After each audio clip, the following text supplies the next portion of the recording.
नमस्कार, मैं हूं आपके साथ हर्षिता और आप देख रहे हैं आरवी एक्सप्रेस 24। देश और प्रदेश की तमाम खबरों को देखने के लिए आप हमारे चैनल आरवी एक्सप्रेस 24 को लाइक करें और सब्सक्राइब करना ना भूलें। मध्य प्रदेश के ऐतिहासिक और बहुचर्चित धार भोजशाला को लेकर वर्षों से चले आ रहे आंदोलन और संघर्ष के बीच अब एक ऐसा नाम फिर चर्चा में है जिसे समर्थकों द्वारा इस आंदोलन का जमीनी योद्धा बताया जा रहा है। हम बात कर रहे हैं भगवा पार्टी के प्रदेश अध्यक्ष शिव कुमार भार्गव की, जिन्होंने वर्ष 2023 में धार भोजशाला में वाघ देवी की प्रतिमा स्थापित कर प्रदेश भर में बड़ा आंदोलन खड़ा कर दिया था। बताया जा रहा है कि उस समय धार भोजशाला को लेकर पूरे प्रदेश में व्यापक प्रदर्शन हुए और इसी दौरान शिव कुमार भार्गव और माखन बैरागी, रवि गुर्जर, मनोज राजपूत ने अपने साथियों के साथ भोजशाला पहुंचकर वाग्देवी की प्रतिमा स्थापित की। इस घटनाक्रम के बाद उन्हें गिरफ्तार किया गया और लगभग 1 महीने तक जेल में भी रहना पड़ा। आई मीडिया से चर्चा करते हुए शिव कुमार भार्गव ने कहा कि उन्होंने अपनी जान की परवाह किए बिना हिंदू आस्था और सांस्कृतिक विरासत की रक्षा के लिए संघर्ष किया। उनका कहना है कि राजनीतिक कारणों से उनके योगदान को आम जन के बीच उतनी पहचान नहीं मिल सकी जितनी मिलनी चाहिए थी। आई मीडिया से चर्चा करते हुए शिव कुमार भार्गव ने कहा कि उन्होंने अपनी जान की परवाह किए बिना हिंदू आस्था और सांस्कृतिक विरासत की रक्षा के लिए संघर्ष किया। आगे बढ़ेगा जी। भोजशाला का निर्णय आया, कैसे देखते हैं? धार भोजशाला का निर्णय बड़ा प्रसन्नता का विषय है और ये निर्णय तो आना ही था, क्योंकि भोजशाला शुरू से ही भोजशाला है, माँ सरस्वती का शुरू से स्थान रहा है।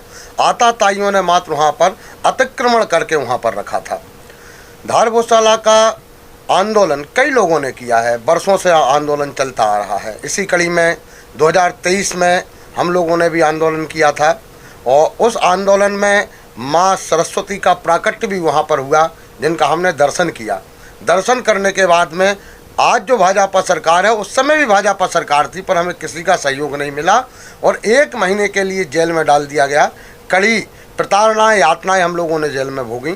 उस समय धार भोजशाला आंदोलन में मेरे साथी रवि गुर्जर जी, माखन बैरागी जी, मनोज तंवर जी और भी अन्य साथी थे इसमें, जिन्होंने हम लोगों को सहयोग किया, हमारे साथ जेल भी गए। उस समय बड़ा कहते हुए ये दुख भी होता है, तकलीफ़ भी होती है, मन द्रवित हो जाता है कि हमारे माता पिता भटकते रहे, वो मिल नहीं पाए हमसे कि वो उस समय हमसे मिल पाए हों।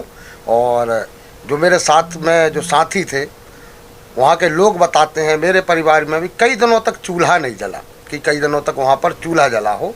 तो आज जो हमें प्रसन्नता हो रही है धार भोजशाला के फैसले में, वो हम बखान नहीं कर सकते हैं उसका कि हम बखान करें, पर आज देखने में आ रहा है कि श्रेय लेने के लिए आज भाजपा सरकार, कई लोगों के उनके बयान चले आ रहे हैं कि इन्होंने बहुत बड़ा तीर मार दिया हो, पर वास्तव में धार भोजशाला में जिन्होंने त्याग किया, बलिदान किया, उन लोगों को इसका श्रेय मिलना चाहिए। धार की भोजशाला में गोपाल जी वहाँ पर 40 वर्ष से वहाँ पर आंदोलन कर रहे हैं, सत्याग्रह कर रहे हैं। धार के सैकड़ों लोगों ने वहाँ पर गोलियां भी खाई, लाठी भी खाई, पुलिस की प्रताड़नाएं भी सहन करी, जेल भी गए। उन लोगों के लिए वास्तव आज ये सत्यता में उनके है तो सब सनातनियों के लिए ये हर्ष का विषय, पर आज उन सब लोगों के लिए अत्यंत हर्ष हो रहा है जिन्होंने इसमें बलिदान दिया है किसी ना किसी रूप में अपना। तो हम जी, बड़ा सवाल, आप जेल गए थे इस पूरा आंदोलन लेकर, किस प्रकार आपको वहाँ कठिनाई सामना पड़ा?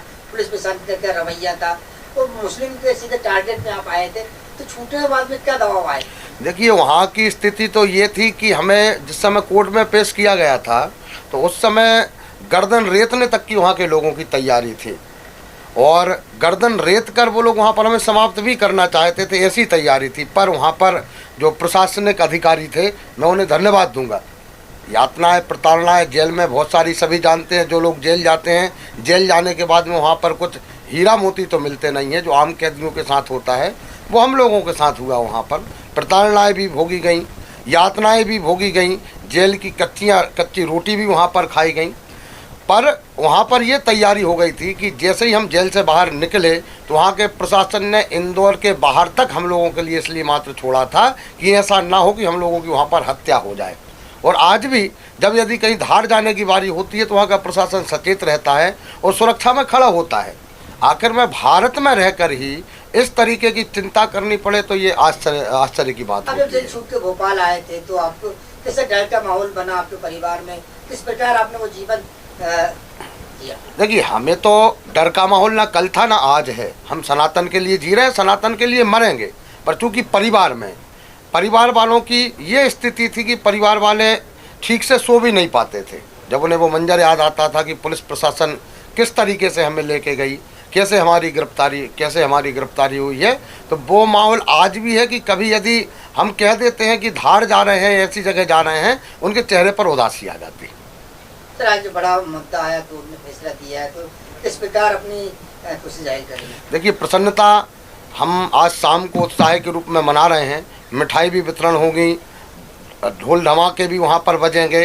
पर इसी के साथ में आपके चैनल के माध्यम से मैं कहना चाहूँगा कि जो मुस्लिम संप्रदाय के लोग आपस में भाईचारे की बात तो करते हैं, पर आज जब धार भोजशाला का कोर्ट ने निर्णय दे दिया है और वो लोग इस फैसले को मानने को लिए तैयार नहीं है कि मानने के लिए तैयार हों, तो उनकी कथनी और करनी में अंतर समझ में आ जाता है कि ये मात्र इनका नकली भाईचारा है, भाईचारे के नाम पर मात्र ढकोसला है और कुछ नहीं है।